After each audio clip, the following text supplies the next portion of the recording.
When you're trying to get to net zero, you can't do it in little silos. You've got to look at the whole food system, simple as that. We planted trees in 2019, 150,000, and over the course of their life, I think it is about 40 years, they will sequester, and they estimate 12,000 tonnes of carbon. So we don't have carbon credits today. We will get them allocated to us as we move through the 40 years, and we've had our first verification this year, because it's a 5-year period. We won't get many. There's not been much carbon that's been sequestrated because the trees have only new. But over that piece, I'll be given carbon credits every 5-10 years as the trees grow, and I can sell these. I have no idea how much they'll pay or whether I'll make it worthwhile, but it's something that's there. So government should be more decisive and more, I don't know if prescriptive is the right word, but they should offer better direction for companies.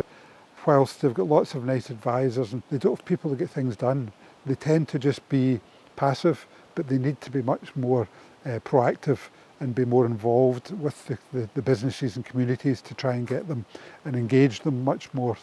If the government work together with industry and work together with society, changes will happen. It just doesn't quite happen at the speed that some people want. As farmers, we are all going to have to change. It will be statutory. So there's been an incentive for me to gain a better understanding and to be ahead of the curve. So I suppose what I would like to see going forward is a much more positive two-way relationship between farmers and policymakers. It needs to be policy designed with farmer input, not policy designed and then farmer consultation afterwards. Measures that we have been undertaking on our farm to improve our environment and to improve the health of our soils and to reduce our carbon footprint include direct drilling. We've integrated herbal leys in our cattle system, so they are grazing much more nutritious and biodiversity-rich leys. We've planted a huge number of hedges on this farm. We've integrated 150 hectares of winter wild bird seed. We're cover cropping, and it feels that we're now in a position where we've done an awful lot for the environment, but we need to be careful that that's not at the detriment of our ability to produce food. There's the stereotype that farmers are old boys with their trousers tied up by baler twine, and actually that's really not the agricultural industry we're seeing anymore. Now there is a much greater understanding about net zero and about carbon sequestration on farm and the role that farmers can play in tackling climate change. And I think for young people it's starting to look a really exciting place now and something that you want to get involved with because there's such a big opportunity. So what I've learnt from Arc Zero is that, our farm has a huge amount of carbon locked up in the soil. 120 hectares, but it's got 70,000 tonnes of carbon locked up. We tested all of our farm for to work out the soil carbon. We then used the Scottish Agricultural College's AgriCalc to work out the amount of carbon emitted in the production of our milk.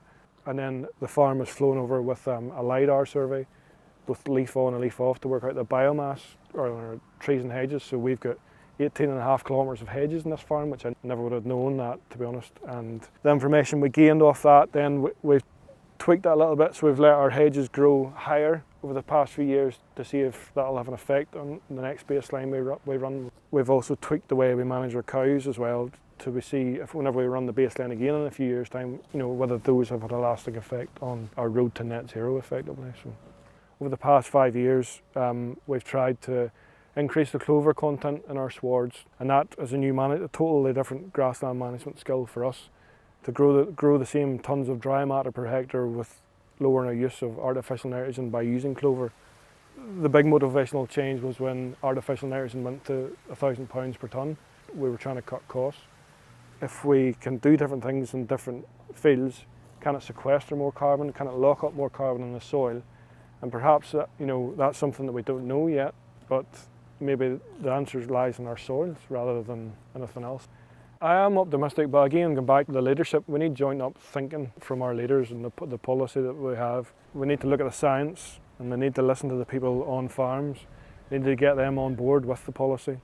What I would like to see would be great is joint up thinking from everybody, that we're all singing off the same hymn sheet, so that in 20 years' time we are here. The thing that does make me optimistic is I do think we are really just starting to see a real growing movement around land and land justice, connecting in with the existing climate justice movement.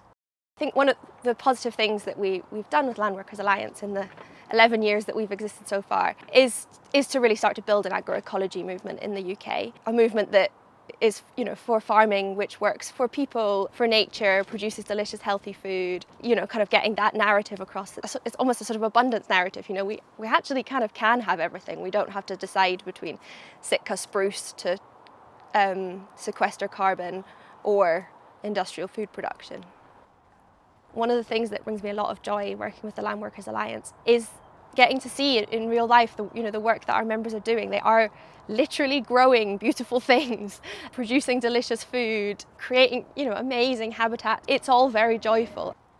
One of the things I think that would really support the work of the Landworkers Alliance and of our members would be to have really quite substantial land reform. Scotland has the most concentrated land ownership in Europe. 433 people own more than half of Scotland. That's the biggest thing that's standing in the way of a better land use in Scotland, is that most people just have no power, no prospect of ever owning any land or ever having any say over what happens to land. I think my love for experimenting and trying to keep things fresh and constantly wanting to improve will be the main driver for me to introduce new things. Practices wise, we use raw materials that are grown 3 miles from here. We don't use soya in any of the animal feed that we have. We try and go as soy free as possible. And also we have the feed milled here, so you don't have that mileage of the feed, and the way we farm sort of outdoor and free range as much as possible. It works quite well. We've got parts of the farm which we're going to leave as like a wildlife corridor. So we've got a corner of one of our big fields which joins our neighbour's little woodland. If we fence that off, just let that go, we've got a load of willow and alder that just keeps growing in there. So that'll be quite good for wildlife and for our goats. I think government policies have a big role to play. There's a lot of time wasted having round tables, and more could definitely be achieved by just having a system and just working off the same hymn sheet rather than constantly changing it. The human species is going to have to push its brain a little bit. Most of the time, we're looking at problems that have existed for so long and we're trying to fix them with short-term solutions, and it never works. Everything we do on farm, we try and do it as there's another purpose for it. We've planted hedgerows, obviously that will help to store carbon, etc., but also it provides shelter for the livestock for the summer, and obviously for those harsh winters that we can get on these hills. We are looking at sort of lays that are deeper rooting, so that we can sort of overcome any drought sort of summers, and looking at things like red clover as well to try and improve the protein content of our silages to try and have less reliance on bought-in feed. Elsewhere on the farm, we're trying to help with water management and water quality, where we've done some peatland restoration right on the top of the hill. And on the sheep aspect as well, we are working in the Welsh Sheep Genetics Programme through Farming Connect, which is looking to breed a more efficient, I suppose, hill ewe for our farm. Grediniol iawn bod ni fel ffermwyr mynydd allai mo'n siarad fel ffarm fynydd yn neud lot o bethau sydd yn gweithio tuag at y zero net yn ni, a dyn ni'n chwarae'n rôl yn fawr o beth bynnag ac yn agored i chwarae rôl yn hynny o beth sydd yn berthnasol ac yn fynd i fuddio'n busnes ni hefyd. So to help us to make further changes on our farm, we've already actually been working as a collaborative group with the Sustainable Management Scheme, which was brought out by Welsh Government. It was a fantastic way for us to work collaboratively. Farmers within this valley, really, we came all together, and it was great because, well, one, we could share knowledge amongst us, we could bring the expertise in, but also just being able to source materials and labour as one was much more efficient really for our business to do that. I certainly wouldn't want to go back to that sort of intensive model with high inputs. Absolutely not. No, nothing would persuade me to do that. Bokashi is a fermentation technique primarily for use by farming communities around the world to deal with waste. And in the fermentation process, you avoid the nitrogenous losses, ammonia being a key one, and you reduce the losses of methane. Very different from traditional field-stored farmyard manure. We're trying to examine, looking at the nutrient profiles of the different dung treatments. That's part of the Innovative Farmers trial. And the problem with bokashi is that it's not the kind of technology that the chemical companies can make money out of. This is not something that where there's going to be a lot of money changing hands, and so therefore there isn't the impetus to research it. There's quite a few examples of things like that, which have meant that many of the solutions, the low-tech solutions for combating climate change, have not been researched. When you're trying to get to net zero, you can't do it in little silos. You can't just do it looking at farming. You've got to look at the whole food system, and you've got to look at it from consumer behaviour, the role that government plays in allowing, as I was saying already, different foods in, produced to different standards. You've got to look at what the land can produce, and therefore what should be supported in a sustainable fashion. You should stop trying to produce foods that are damaging to the world we live in. Simple as that. And just because it can be done doesn't mean it should be done.